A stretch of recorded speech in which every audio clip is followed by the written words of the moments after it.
everybody, Thomas Vanderkin, Global Account Manager from Lenovo. Back again, I got another new product. Today it's the Lenovo Tablet 10.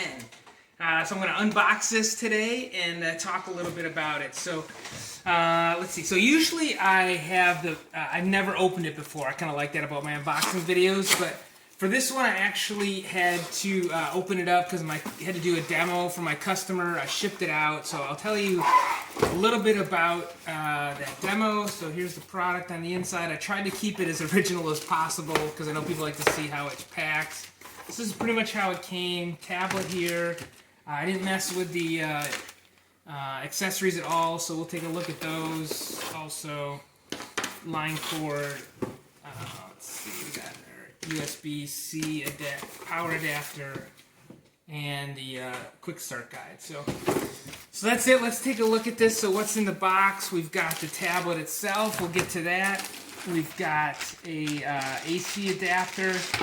Great that everything's going to USB-C, so we'll have that.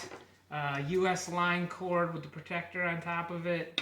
And then this additional bundle, let's see what was in here. Some additional accessories. Open this up, see what it looks like. What do we have? Okay, it looks like a little bit more instructions and a USB-C to Ethernet adapter comes with it. Okay, so that's interesting. Let's go ahead and open up the tablet itself. It's the packaging, of course, it's already opened it once. This is where this is going to get really interesting. So it is a tablet. It does have the Premiere support built into it. For those of you not currently buying Premiere support, it's a great solution of ours. Has a lot of capabilities and beyond our normal support.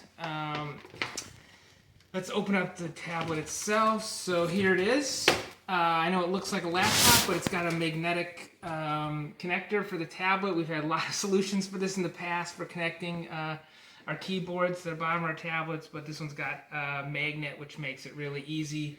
On the tablet itself is where most of the ports are going to be. So we've got volume up and down, traditional USB A, HDMI, USB-C. This is going to be for power, and then the headphones here. On the top, just the power button. Also on the top is going to be where your pen storage is. Around on this side, looks like, I think that's just the Kensington lock and the speaker. Then on the bottom, of course, it's just the docking for the keyboard. This one also has LTE built into it, so you can add a SIM from any of your providers. That's particularly why this one was interesting, because we had a customer who needed a really great solution for their schools where they also had LTE built in, so instead of using a hotspot, they wanted the device itself to have it. So this is a great price. You know, you look on the web, it's maybe $800-ish, but with LTE built in and the keyboard and the tablet mode seemed like a great solution for them, so they're testing that out at the moment. Let's look at the keyboard. So this is a Lenovo Tablet 10. Obviously, that means it's not a ThinkPad Tablet 10, for those of you who pay close attention. That means there's no ThinkPad track point there, but it does have the trackpad at the bottom. USB A on the side, and another USB A on this side, and that's it for the keyboard itself. So this one there's two different processor options. They're both Celeron, so I looked this up. This one's got the Celeron quad core N4100. It's got 8 gig of memory, and it's got the WUXGA display. So what I'm going to do now is I'm going to kick off the